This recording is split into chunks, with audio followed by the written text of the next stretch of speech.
What is going on, Fantasy Alarm family? My name is Justin Fensterman, along with Matt Sells, Ryan Hallam as well. It's the Family Times podcast here on fantasyalarm.com, talking about what is going on in sports here as we're getting ready for the fantasy football playoffs. The season already coming to an end in just a few weeks here. Baseball, though, talk about the hot stove. It's burning hot right there. Guys, what's going on? How you doing, Hallam? I'm trying to decide if I'm a terrible parent.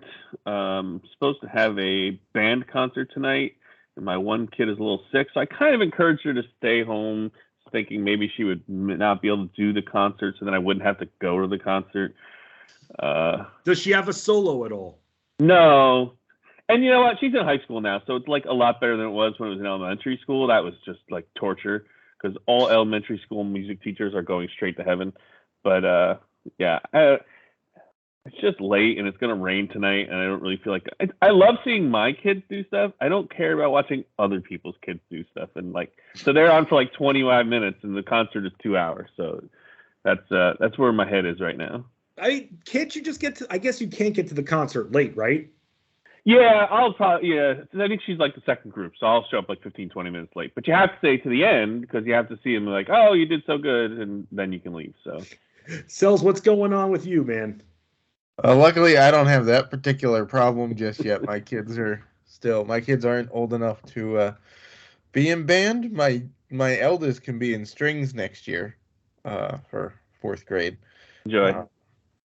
Yeah, she seems to want to give that a try.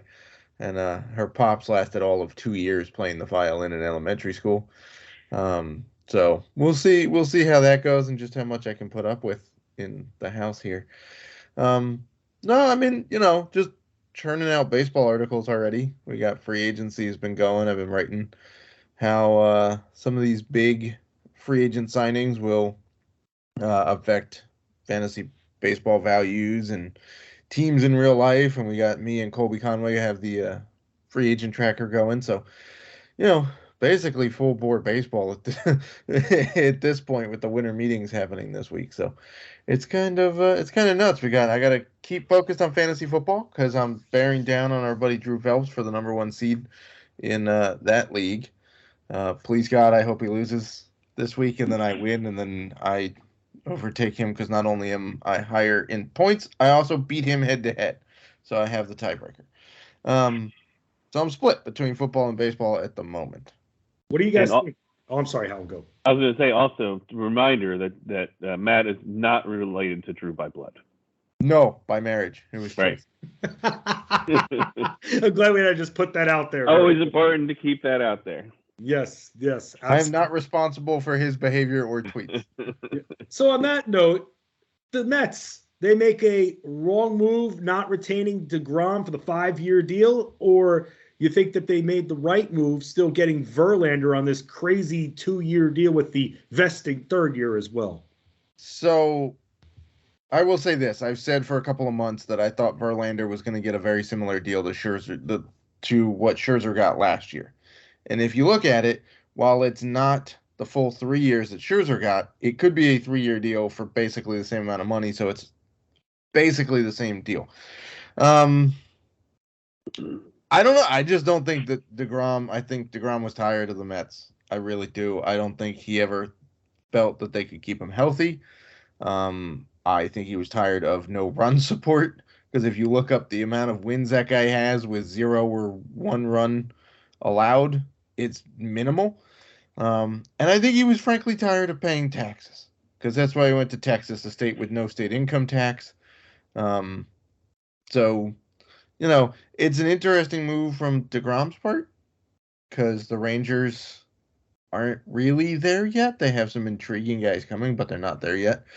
Verlander, this is a last dash to try to get another ring, right? Like, his wife probably had more to do with this because she wants her modeling career back in New York rather than Houston.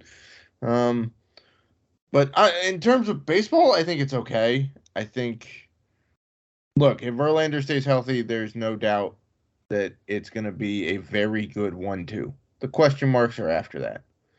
You got Carrasco as the 3rd starter. Taylor McGill was good when he was healthy, and then Who knows what's happening with David Peterson as a fifth starter? But in general, like there's been a lot of talk, and I want to get your guys' opinion. Do you think on a baseball team, which is made up of now 26 guys, that it makes a whole heap ton of sense to give $100+ million to three dudes? Because that's what's happened now between the Rangers and the Phillies and the Mets.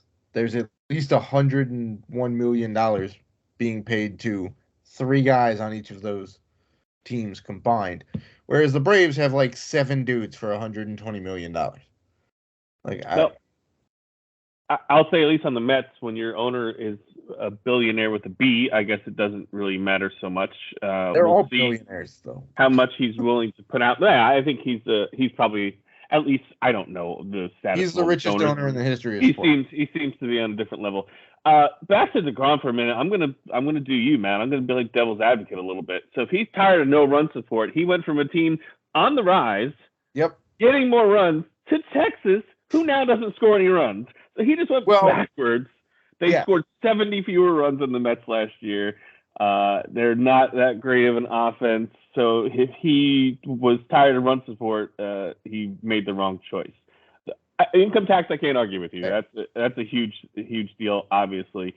Tired of the Mets, can't keep him healthy. You know, maybe if a guy who knows has a hard time staying healthy doesn't have to come back and throw the ball 102 miles an hour as many times as he possibly could. Well, he could maybe try to reinvent his pitching staff. Oh, he definitely has the stuff to not go out there and blow his arm out every time just to prove he could throw it that hard. Yeah, I will say, though, if we look at the pitchers who have left the Mets and their health since leaving the Mets, and those that stay healthy before the Mets and then they went to the Mets, like Bassett had never been on the IL. Then he goes to the Mets, he's on the IL. Scherzer had never felt pain in his left side in his entire 12-year baseball career, and then goes to the Mets and pulls a left oblique. How is that their fault? I'm just saying there's a You're saying it's their fault, the Mets' fault. You're blaming random injuries on the Mets. That's what I'm saying. The Mets are cursed with injuries, man. Oh, God. Curse, jinxes. Stop. Here we go. I'm just saying Bassett was relatively healthy with Oakland. Then he goes to the Mets and misses time. Scherzer, relatively healthy with the Nats and the Dodgers, and then goes to the Mets and has an injury he's never had in his entire career.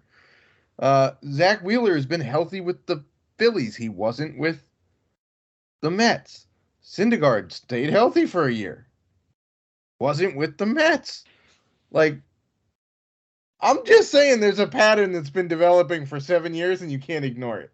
Like, I don't think it was the wrong move for the Mets not to pay the guy. I think he's 34 already.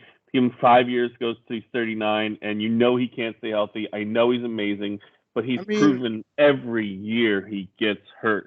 So to pay that guy that much money, I don't think it was the wrong move to give Verlander a boatload of money for 2 years, and then after 2 years, figure it out with somebody else. I don't think it's the wrong move either. I'm just saying the age. Like, I've seen this argument that the Mets didn't want to pay an aging DeGrom.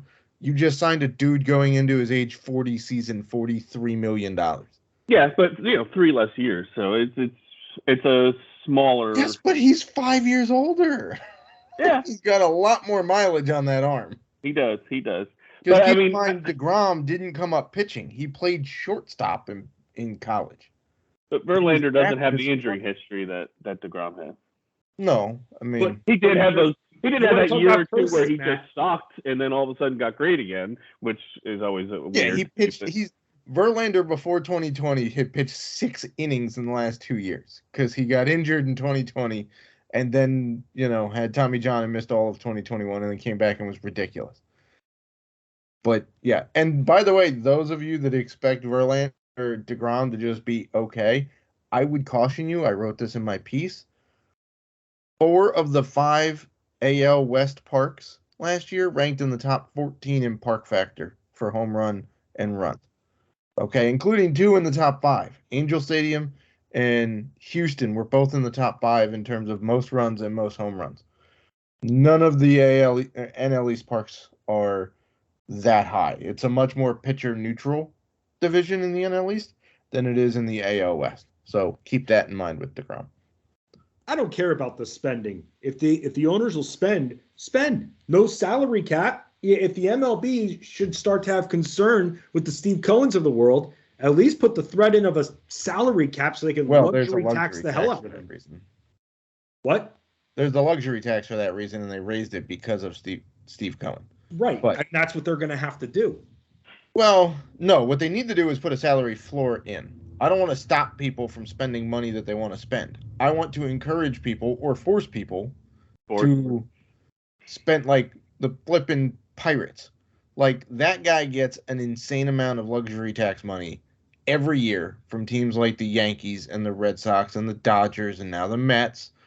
And he pockets it because you're not required as an MLB owner to spend the luxury tax money that you get, the revenue sharing, on your team.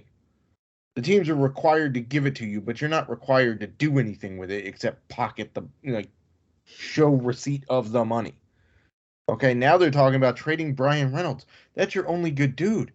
What are we waiting for, Pittsburgh? He asked for that trade, right? Yeah, because the Pirates suck. They have they've got some good prospects, right? Obviously, O'Neal Cruz is coming up. He was good for chunks of last year. He looks really good in winter ball this year. And Brian Reynolds. But they've proven time and time again that when they bring up people, they deal them off to other teams to just get prospects to just do the same thing. Like, they're not competing when they come up. It's not like Tampa Bay, who gets prospects, competes, and then doesn't sign them to the massive free agent deals. Right? To give you an idea, Zach Eflin signing with Tampa Bay for $40 million is the largest free agent contract Tampa Bay has ever handed out. It's pretty insane. I saw that too. The Mets just gave more than that to Verlander for 1 year.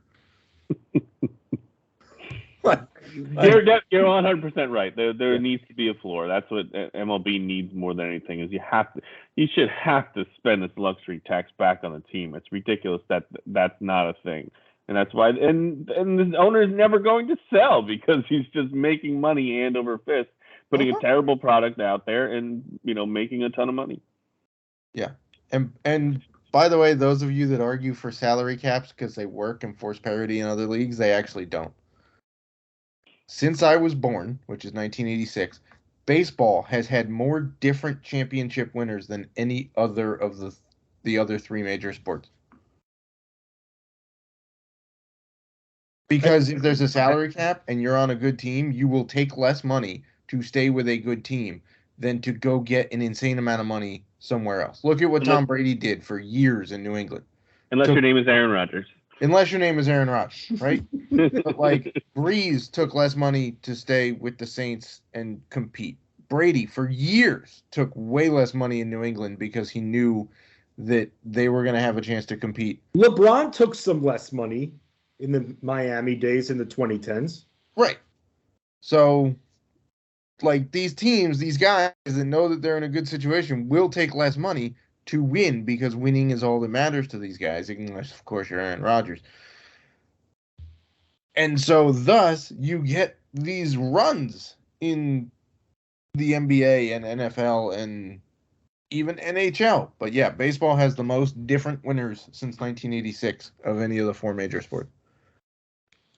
It's crazy. It's crazy just because everyone tries to spend in the NBA and everything. These players are getting ridiculous contracts and all. Same. In the MLB, there's just those isolated teams that year in and year out aren't going to spend.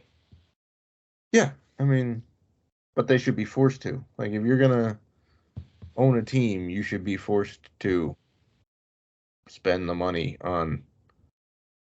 I mean, it's not like you can't say small market, whatever. San Diego is in the 28th largest television market out of 30 teams in baseball. And they're putting money in to go sign Joe Musgrove and Fernando Tatis and Manny Machado, and they're trying to get Soto and whatnot. So you're getting massive TV deals. You're not losing money in baseball. You're just not. Well, another California team in sports that continues to lose things. Ryan's San Francisco 49ers. Ryan, Thanks. What's going on with the 49ers, man? Brock Purdy at this point here, you've got a great contending defense here. And it's just unfortunate because you've gone through two quarterbacks so far. And now this guy who happens to have a good game against Miami here. I mean, how you feeling as a 49ers fan for the future of this team now that Garoppolo's done for the year with the broken foot? Well, obviously not good, not ideal. I mean, I think they were on the path for at least a square off with the Eagles for the NFC Championship, which is, I mean, let's face it, squandered now. I mean, there's nothing they could do. As usual, I'm tired of the internet with their 49ers rumors. Baker Mayfield is a bum. No one out there is going to help the situation. It's Brock Purdy, and we're going to go as far as he'll take us. I mean, he didn't look bad. Beat the Dolphins, coming off a week where he was not prepared to start and just came in. And sure, it wasn't all good, but did enough. It's going to be, I think this helps Christian McCaffrey's fantasy value. The defense is good enough. I mean, the kid played fairly well. It's just as far as he will take us. And, I think that will be to the playoffs. I think that probably will be for the division, but Super Bowl hopes are dashed at this point. Well, you say that, but like the Steelers or the Niners have a history in the last several years of bringing in guys that nobody counted on to and then succeeding, like Kaepernick, right? Made a Super Bowl run with Kaepernick, and nobody expected that guy to do what he did. Everything else after that aside, just talking about on the field. Nick Mullins came in when nobody knew what the heck he was and had a good run of games. Not like great, although his first one I think was a perfect game, like perfect quarterback rating, if I remember correctly. He had a number of good games, yeah. So I don't know. Shanahan finds these guys, and with the talent that's around him, I'm not sure he has to do that much. Like, he was a great college quarterback too. So he started all 4 years. There's pedigree there. I mean, he was the last pick in the draft, but I mean, let's be realistic. You're not going all the way. I mean, the Ravens used a real good rushing attack and a very good defense, and a guy named Trent Dilfer who was to go to the Super Bowl like 20 years ago now, but like the game hasn't changed that much. If you have an elite defense that stops teams from scoring, you don't need much offense. Like, look at the Patriots. They've been doing that for years. Like, yes, there were the years where Brady was like elite and had the 50 touchdowns and whatever. But like, they've been winning the last, 5-6 years and putting up not great offensive numbers, and they still just win because they stop other teams from scoring. So, look, they're likely going to win that division. I don't think anybody beats them in that division. Okay, so you've got a ticket to the tournament. Anything happens in that. Well, one thing I saw, it was something on Twitter this morning. It was like, let's look at the last few 49ers wins and in the playoffs, and what, as much as I'm a Jimmy Garoppolo fan, I mean, the defense has been winning us games. I mean, like that Green Bay game last year in the snow. I mean, you can't give Garoppolo any credit for that. And some other wins in the year they went to the Super Bowl, they just ran down everybody's throat. So yes, I guess it is possible. But playing the probable game, we'll see. But the defense, is fantastic. And Tampa Bay next week, who I know they came back and won that game last night, but that offense is terrible. Their defense is strong, so I think they probably win next week. You never know. Like you said, you get in, we'll find out, but I surely don't feel as good as I did Saturday. Well, okay, but here's a crazy stat, right? Jimmy Garoppolo in the last couple of years has had 12 games in which he hasn't thrown a touchdown. The Niners are 10-2 in those games. So even with the guy that everybody's wanted starting the games and whatever, the team's won 10 times when the quarterback hasn't gotten the ball in the end zone. So that tells you they're winning in spite of the quarterback. So, look, it's possible. I still have faith in them, Ryan. Yeah. Well, I appreciate that you guys are making me feel a lot better. No, we've seen teams with really great defenses and even just average at best quarterback play be successful. That's the constant. It's what does a good defense do? slows down the pace of the game. Team that is used to putting up a ton of offense in a short period of time, a great defense immediately throws that team off by pace, time of possession. That's something that's very huge here. How much the team has the ball versus not, because what happens is throughout the game, team doesn't have their usual time of possession. They go into panic mode. They start taking chances, doing things they wouldn't normally do, going against their normal game plan because they have to change because they don't have the same opportunities they're used to. And that's why we've seen over time, at least from what I feel, these strong defenses. And I think of those Giants teams, especially that won Super Bowls because of that great defense, especially that 2017. Yeah, I mean, Eli Manning's about his average an 18-year starter in the NFL as you're going to find in terms of quarterback play. So I'm with you. But Fensty, what do you want to see Zach Wilson start a game for the Jets again this year? Not this year, no. No, I don't understand. Right? I think Saleh was just full of crap when he said that. Oh, I think he's trying to weather whatever storms he can, or he's trying to pull some voodoo where he's putting some like extra motivation into Mike White. I don't believe it. If Mike White is going to be better, then why go back to Zach Wilson at this point? Yeah, I mean the team got off the bus wearing Mike bleeping White. That I didn't like. I like it. I think that's taking it a little bit too far. No, it shows the team has made their pick, the guy they want to play for, right? Like everybody wonders, oh, Taylor Heineke has been okay in Washington, right? But that more shows to me when I see something like that, even though maybe some of the teammates are silent, that to me screams divided locker room when I see stuff like that. That's what that tells me. To me, it also says they don't want to play for Zach Wilson. I mean, you can see them playing harder. I've sadly watched the Jets the past couple weeks. Well, they've been on a lot. Honestly, it's same with the 49ers with Trey Lance and when Jimmy Garoppolo. When Garoppolo came back in, the team just seemed to play hard. I just think Zach Wilson is not a leader. I still think he's coming back at some point just because of his draft capital. I could be wrong. Me and John talked about this on Sunday, but I'd be surprised if they don't give him another chance for the rest of the season. Are we talking about the Jets are winning or the Jets are losing games? Like if the Jets lose another couple of games, let's just say, and they start to fall. I mean, look, they're over 500. That's the big thing with them right now. So if they're still in the playoffs, right? If they lose their next 3 games though, and they start to fall out of it, then you have a decision to make.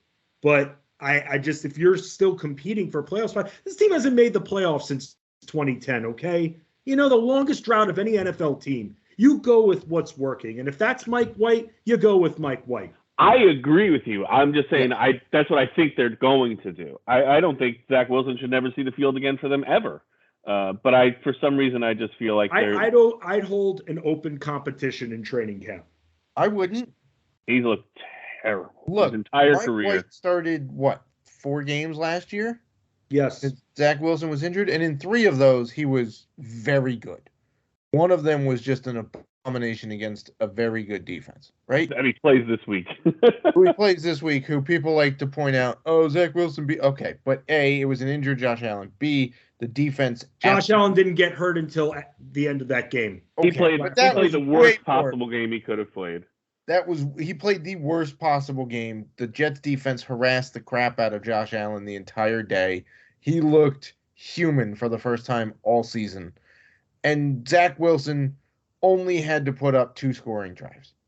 That was all it was going to take. If you get 8 drives and you're scoring on 2 of them, you're scoring 25% of the time. Sorry, that's not enough. And all you need to know is that Garrett Wilson's touchdowns this year have come with everybody but Zach Wilson. Elijah Moore wanted a trade. Now he's fine because it's not Zach Wilson. Corey Davis looks like he can play football because it's not Zach Wilson. The running game looks like it's actually a threat because they're throwing the ball down the field and you're not facing 8 and 9 man boxes because Mike White can throw the ball downfield. Zach Wilson can't, except in his pro day in shorts with nobody guarding him.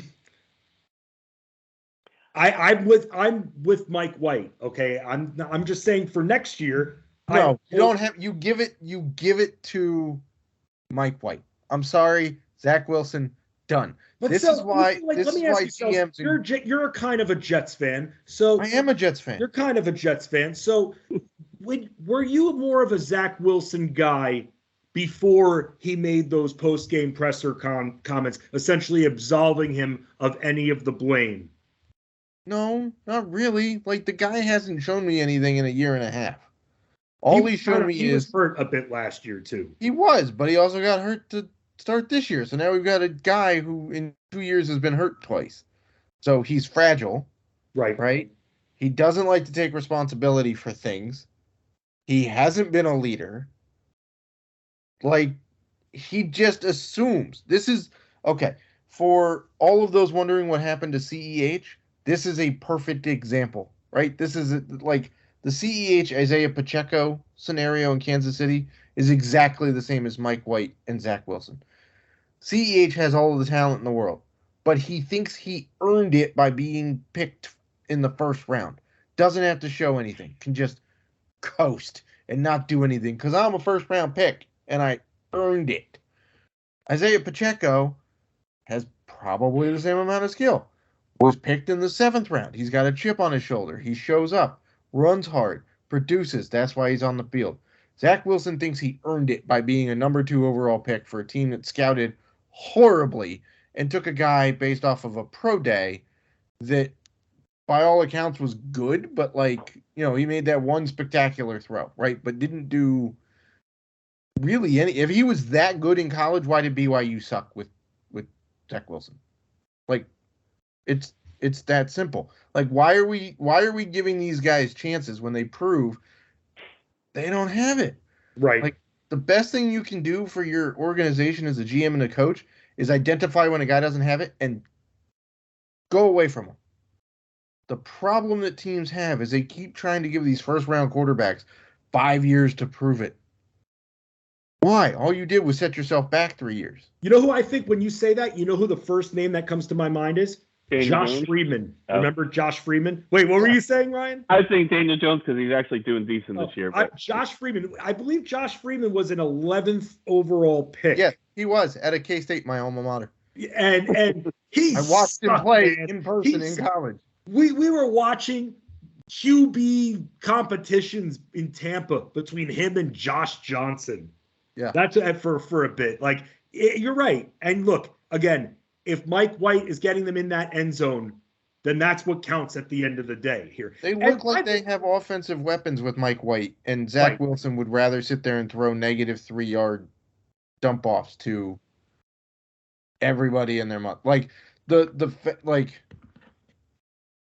even if you're taking real life out of it and you're just talking fantasy, you want Mike White because your guys that you drafted are more productive with Mike White. It's that simple. He gets the scheme. He's producing. Leave him out there.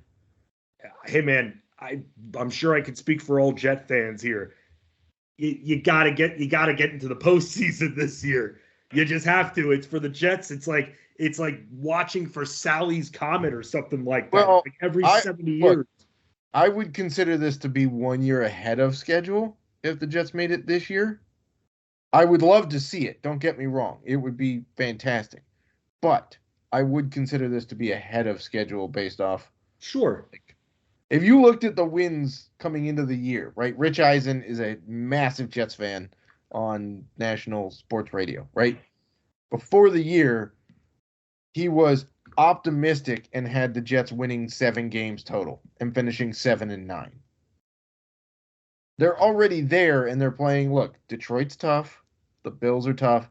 Then you got the Jags. If they can come out 2-1 in that 3-game stretch, they're sitting pretty for the playoffs. As long as they don't have to face Bill Belichick, then they're good. That's the big thing with the Jets at this point, because they just can't beat them. They can't beat them, Ryan. They can't. One day, Jets 49ers in the Super Bowl. Oh man, sign me up. Let's make it happen here. You know what? Let it be this year so we get a 3-0 Super Bowl game when all's said and done. Okay. Hey man, we could just have the Ravens-Broncos game from this week, 10-9.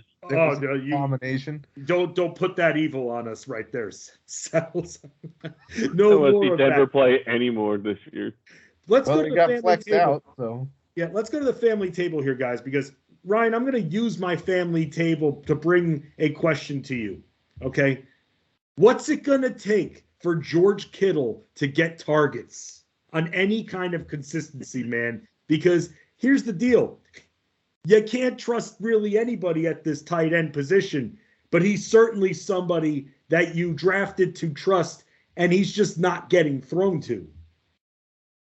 Yeah, I think part of it is the number of weapons they have on the field. Part of it now will be, a subpar quarterback or an average quarterback. Some of it is how much they run the ball. Some of it is he's a fantastic blocker. So they utilize his skills however it is, and he appears to have zero ego and wants to do whatever he can do to help the team win. I love when he's mic'd up because he's hilarious on top of it, but it just seems like he has a passion for the game, passion for the team, obviously, unfortunately, a passion for the injured quarterback, but just wants to do whatever he can do to help the team win. And he did get called for a holding penalty last week, but he is a fantastic blocker. So I think, unfortunately, it's another instance of real football trumping fantasy football. Thank you, sir. What about you, Sells? What are you bringing to the table? What am I bringing to the table? A plea to all beat writers to stop sucking at your job. Okay?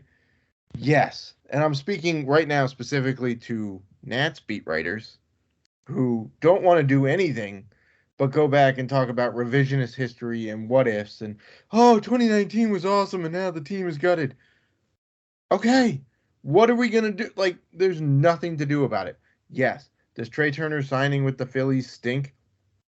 Yeah, we got to watch him play for a rival of ours for the next 11 years till he's 41 years old, and you paid a speed-based shortstop $27 million a year to play till he's 41 years old. But that's besides the point. Like, yes, Bryce left. Okay. He, really never gave any indication he wanted to be back with the Nats. Okay. Trea Turner was traded a year and a half ago. You had time for this. You kind of knew it was coming. He said he wanted to play in Philadelphia like 2 months ago, so I'm not sure why it's a shock to anybody he signed there. Rendon never gave any indication he wanted to be back. Scherzer was traded as a rental. There's no way we were ever going to re-sign him. Okay, got it. We had a lot of star power. They left. The owners are cheap. Okay, but when you offer Juan Soto $450 million and he says no, nothing you can do but trade him because you can't keep outbidding yourself. You're going to kill the trade value. Okay, so let's let it go. You know what you should be doing? Focusing on the guys that are on the team. This is how you build a fan base. You tell cool stories about the guys that are there, the guys who are working to get better. How about you focus on the all-star catcher and one of the top 3 catchers in the league right now, K-Bear Ruiz? How about that guy? You know who we got him for? Trea Turner and Max Scherzer. Okay? Got a great catcher. Josiah Gray. Been a pretty solid starting pitcher. Got him for Scherzer and Turner too. How about the guys we got in the hall for Soto? They're all going to be up in like 2 years, and then we're going to have a 6-7 year window to compete. How about we focus on building the fan base's attention on the guys that are there instead of bemoaning the fact that free agents chose to go where they wanted to go? Yeah, Steve Cohen replaced a 2-time Cy Young Award winner with a 3-time Cy Young Award winner. Congrats. They're still the Mets. They don't have a farm system that can compete with the Nats. The Phillies are spending $400 million to not catch baseballs. Okay? They also have the worst farm system in baseball. The Braves. How about we focus on what the Braves are doing, building a cohesive unit of homegrown people and signing them for cheap by avoiding Scott Boras clients. Okay? Focus on the guys that are on the teams, please. You know how many Nats fans are jumping ship because Trea Turner signed with the Phillies? Like, that shouldn't have anything to do with Nats fandom. Sorry, he wasn't on the team for 2 years. He won't be on the team again. We got him because San Diego screwed up a trade. Let's focus on the guys that are there. Are you a Brian Cashman guy? No. Don't even get that was. You cannot sign Brian Cashman to a 4-year extension. You can't do it. If you're unsure of Boone and Brian Cashman, tie the two of them together. Boone's contract ends in 2024. Extend Cashman to 2024. Make a decision on the two faces of your franchise then. He signs a 4-year extension and then goes on MLB Network yesterday and says, "Oh, if Judge leaves, I don't know what we're going to do, but I hope to God he doesn't leave." You gave that guy a 4-year extension? The crazy guy thing who to me literally has won one World Series title in the 24 years he's been at the helm of the team? He doesn't get credit for 2000? I don't give him credit for the first 3 because those were Sticks guys. He didn't build those teams, okay? Do I give him credit for 2000? Okay, maybe. So 2. I'll give him 2 since 98. Sorry. The crazy thing to me was that it was like the Mets signed Verlander and Trea Turner goes to the Phillies and the Yankees signed Brian Cashman. Like, why would you put that news out that day with 2 other huge names? And to me, that made me think that Judge was coming, because why else would you re-sign the GM if Judge doesn't stay? But then I also heard that he said they've offered him several offers. So if you've given him several offers and he hasn't taken it yet, now I'm wondering maybe he doesn't come back. They apparently Judge's camp has said he will give the Yankees I heard that too. the right to give a final offer. I heard that too, which unlike DeGrom the did Mets not do. apparently got with DeGrom, although you had like 5 freaking years to give him a long-term deal and you didn't.